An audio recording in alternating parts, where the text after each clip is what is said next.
Hello students, welcome back to CBSE corner. आज हम फिर हाजिर हैं एक नई वीडियो के साथ जिसमें हमने ह्यूमन डाइजेस्टिव सिस्टम को समझने की कोशिश की है। मैं आप लोगों को इसमें से समझाऊंगा क्या क्या क्वेश्चंस बन सकते हैं 1 मार्कर में, ऑप्शनल में या फिर एमसीक्यूज में। बट मैंने उन क्वेश्चंस को लिखा नहीं है, बस ओरली इस वीडियो में पूरा बोलूंगा क्योंकि पूरा एलिमेंट्री कैनाल समझाना है तो पहले आपको समझना है, उसके साथ साथ आप लोगों को वो बनाना है। चलिए स्टार्ट करते हैं आज का ये वीडियो। सबसे पहले हम देखेंगे, मैं आप लोगों को क्वेश्चन बोलता रहूंगा और नेक्स्ट वीडियो में सारे क्वेश्चंस आप लोगों को रिटन फॉर्म में दे दूंगा। सबसे पहला क्वेश्चन होता है alimentary canal. So what is alimentary canal आपसे पूछ सकता है। तो यहां माउथ से लेकर एनस तक जो लॉन्ग ट्यूब होती है उसको हम एलिमेंट्री कैनाल कहते हैं। तो इसका आंसर होगा it is basically a long tube extending from mouth to the anus. तो इस तरीके से हम इसको आंसर देंगे। फिर उसके बाद होता है कि जो फूड होता है उसको क्रश क्यों किया जाता है। Second question, why do we crush food. तो फूड जो होता है लार्जर मॉलिक्यूल्स में होता है और जो हमारे डाइजेस्टिव एंजाइम्स होते हैं उनको डाइजेस्ट करने में इफेक्टिवली काम नहीं कर पाते हैं, तो इसलिए उनको स्मॉलर मॉलिक्यूल्स में ब्रेक डाउन किया जाता है। इसीलिए उसके लिए सबसे ज्यादा हेल्पफुल होते हैं टीथ। तो टीथ का रोल अगर आपसे पूछेगा उसका आंसर भी यही होगा और हम उसको क्रश करके फूड को आगे भेजते हैं, तो स्मॉलर मॉलिक्यूल्स में कन्वर्ट करने के लिए।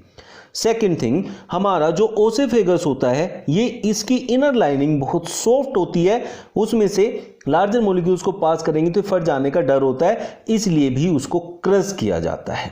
फिर तीसरी चीज, यहां से एक और क्वेश्चन बनेगा कि फर्स्ट डाइजेशन साइट किसको कहा जाता है।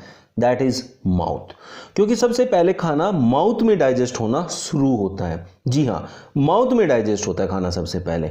उसके लिए रेस्पॉन्सिबल कौन होता है, खाने को डाइजेस्ट करने के लिए कौन रेस्पॉन्सिबल होता है। नेक्स्ट क्वेश्चन, तो एंजाइम्स, डाइजेस्टिव एंजाइम्स उसके लिए रेस्पॉन्सिबल होते हैं। तो आपसे पूछेगा कि जो हमारे एंजाइम्स होते हैं वो कौन होते हैं, तो आपको बोलना है biological catalyst that helps in the digestion of food by breaking them into smaller particles and converting them into other forms. ऐसे करके आपको उसका आंसर देना है। फिर उसके बाद माउथ जो फर्स्ट डाइजेशन है साइट है उसको क्यों फर्स्ट डाइजेशन साइट कहा जाता है, क्योंकि यहां हमारे पास जो माउथ में डाइजेस्टिव एंजाइम्स होते हैं जो कि क्या काम करते हैं। फर्स्ट कौन से यहां साइट होती है, मतलब डाइजेस्टिव एंजाइम्स, जो एंजाइम्स होते हैं उनको कौन सेक्रीट करता है। ये क्वेश्चन हो जाएगा कि उनको कौन सेक्रीट करेगा, वो भी हमें बताना पड़ेगा। तो वो होते हैं ग्लैंड सेक्रीट करते हैं आपके डाइजेस्टिव एंजाइम्स को। तो यहां माउथ में कौन से ग्लैंड्स प्रेजेंट होते हैं। वन मोर क्वेश्चन, तो स्लेवरी ग्लैंड्स यहां होते हैं। स्लेवरी ग्लैंड्स, तो स्लेवरी ग्लैंड्स क्या सेक्रीट करते हैं, तो हम बोलेंगे स्लाविया। इसमें ऐसा क्या होता है, कौन से एंजाइम होते हैं स्लाविया में, कौन सा एंजाइम होता है, तो आपको नाम देना है स्लेवरी एमिलाइज। ये अनदर क्वेश्चन, उसका आंसर स्लेवरी एमिलाइज का क्या वर्क होता है, ये अनदर क्वेश्चन। स्लेवरी एमिलाइज का काम होता है फूड में जो स्टार्च होता है उसको कन्वर्ट करना है शुगर में, जिसको हम माल्टोस बोलते हैं। तो ये सारे क्वेश्चंस यहां से बनते हैं। अब ये सारे क्वेश्चंस के बाद मैं आपको बताऊंगा कि हम पहले खाना लेते हैं, उसको टीथ से क्रश करते हैं, उसके बाद हमारे माउथ में स्लेवरी ग्लैंड्स होते हैं। जो स्लेवरी ग्लैंड्स होते हैं वो स्लेवरी एमिलाइज, मतलब स्लाविया एक रिलीज करते हैं, उसके अंदर स्लेवरी एमिलाइज जो कैटलिस्ट होते हैं, एंजाइम्स होते हैं, वो खाने के शुगर को जो स्टार्च होता है उसको कन्वर्ट कर देते हैं शुगर में, उसका नाम रखा है माल्टोस। ये हमारे सारे क्वेश्चंस यहां से बन जाते हैं। फिर खाना जो हम खाते हैं वो नीचे की तरफ ही क्यों जाता है, ये हमारा नेक्स्ट क्वेश्चन हो सकता है। तो इसके लिए हमें क्या करना है कि हमारे पास जो एलिमेंट्री कैनाल है, मतलब जो ये ओसेफेगस है, एलिमेंट्री कैनाल का जो पार्ट है ओसेफेगस, यहां हमारे जो कुछ रिदमिक कॉन्ट्रैक्शन एंड रिलैक्सेशन होते हैं। जो रिदमिक कॉन्ट्रैक्शन है उसकी वजह से खाना हमेशा नीचे की तरफ जाएगा, चाहे आप सर के बल ही क्यों ना खड़े हो। तो ये क्या करते हैं, जैसे यहाँ खाना होता है तो ऐसे ऊपर से दब जाएगी ये पाइप, यहाँ से खाना आगे की तरफ जाएगा, फिर ऐसे दबते हुए ये खाना नीचे की तरफ पुश हो जाता है और यहाँ से ये खाना पूरा का पूरा स्टमक में पहुँच जाता है। तो उनको जो रिदमिक कॉन्ट्रैक्शन होते हैं उनको क्या कहा जाता है, अनदर क्वेश्चन। तो इस प्रोसेस को जो हमारा होता है, इस प्रोसेस को कहा जाता है पेरिस्टैल्टिक मूवमेंट्स। तो पेरिस्टैल्टिक मूवमेंट्स जो होते हैं, पेरिस्टैल्टिक मूवमेंट्स हमारे पूरे इस पार्ट में होते हैं along the gut. Answer is along the गट।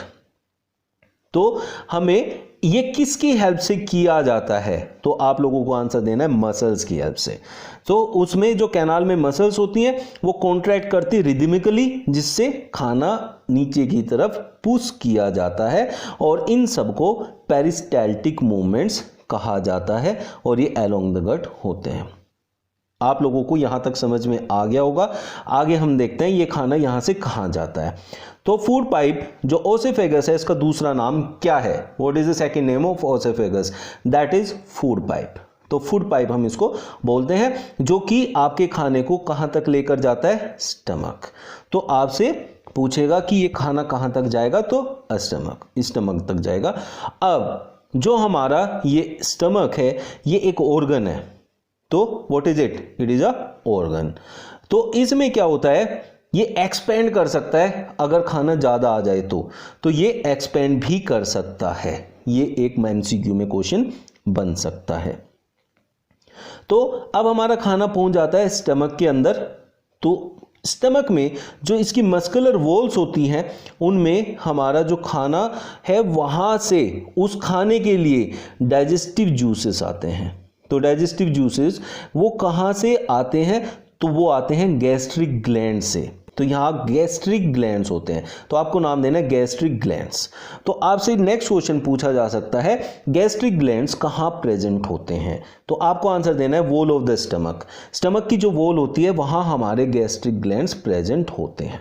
फिर उसके बाद गैस्ट्रिक ग्लैंड्स क्या क्या, ये वॉल्स हैं तो यहाँ से यहाँ गैस्ट्रिक ग्लैंड्स हैं और उनसे क्या क्या रिलीज होता है, तो ये नेक्स्ट क्वेश्चन होता है।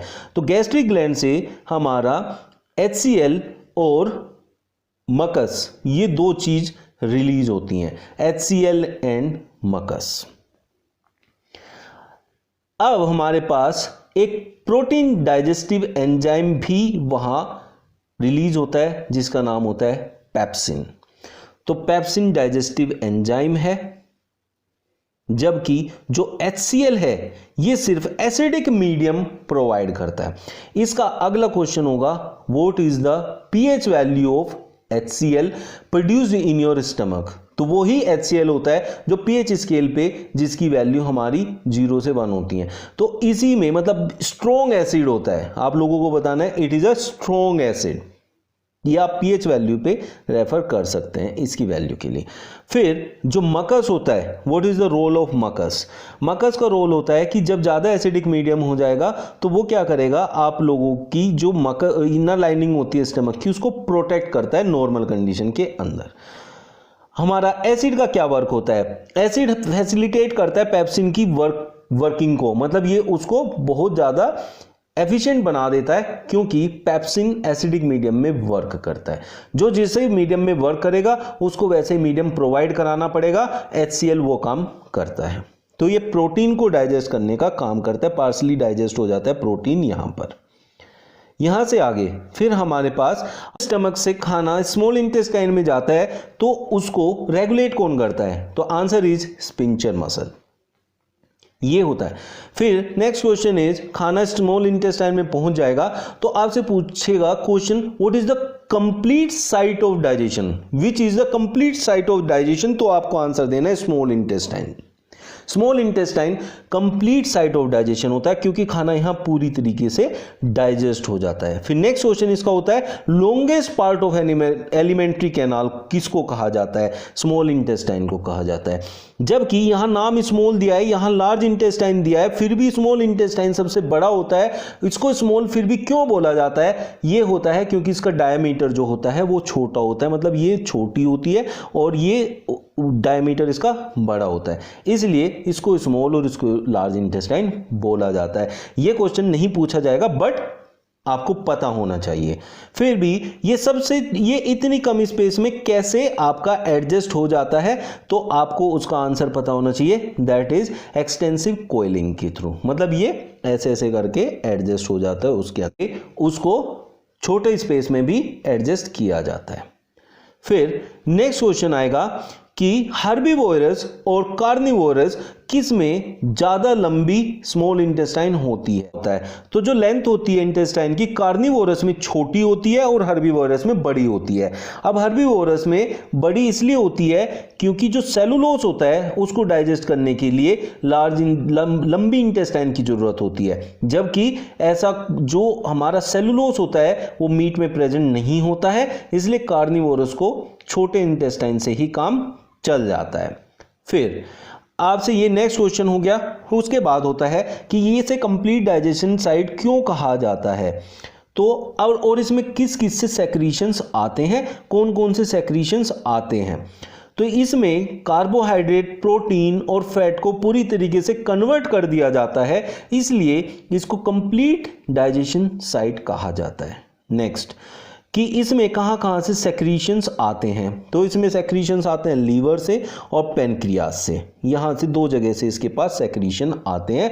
ये हो गया आपका अनदर क्वेश्चन कि ये कहां कहां से सेक्रीशन को रिसीव करता है। तो आप लोगों को आंसर देना है लीवर एंड पेनक्रियास।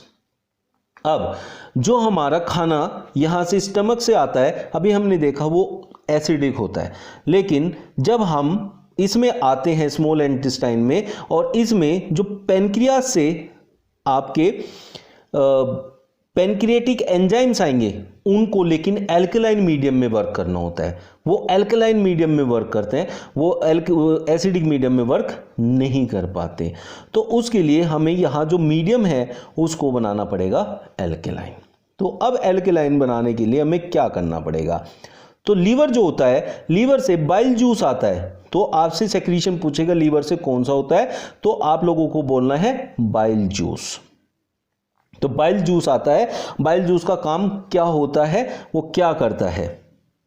तो जो हमारे पास खाना आया वो लार्ज ग्लोब्यूल्स में है, जिसको हमें उनको छोटे छोटे ग्लोब्यूल्स में, छोटे छोटे मॉलिक्यूल्स में तोड़ना पड़ेगा, जिससे कि जो हमारे एंजाइम्स हैं वो बहुत इफेक्टिवली वर्क कर पाए।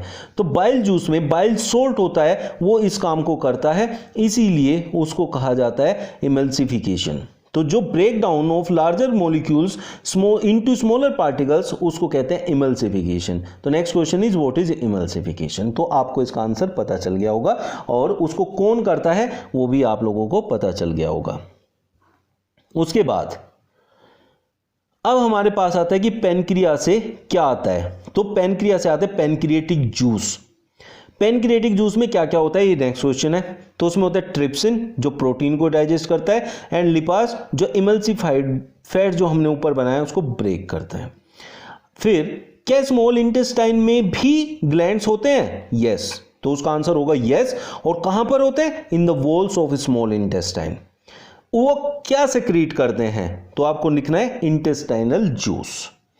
तो जो एंजाइम्स प्रेजेंट होते हैं उसमें वो क्या करते हैं, प्रोटीन को किस में कन्वर्ट किया जाता है, प्रोटीन को एमिनो एसिड में, कार्बोहाइड्रेट को ग्लूकोज में, फैट्स को फैटी एसिड्स एंड ग्लिसरॉल में कन्वर्ट किया जाता है।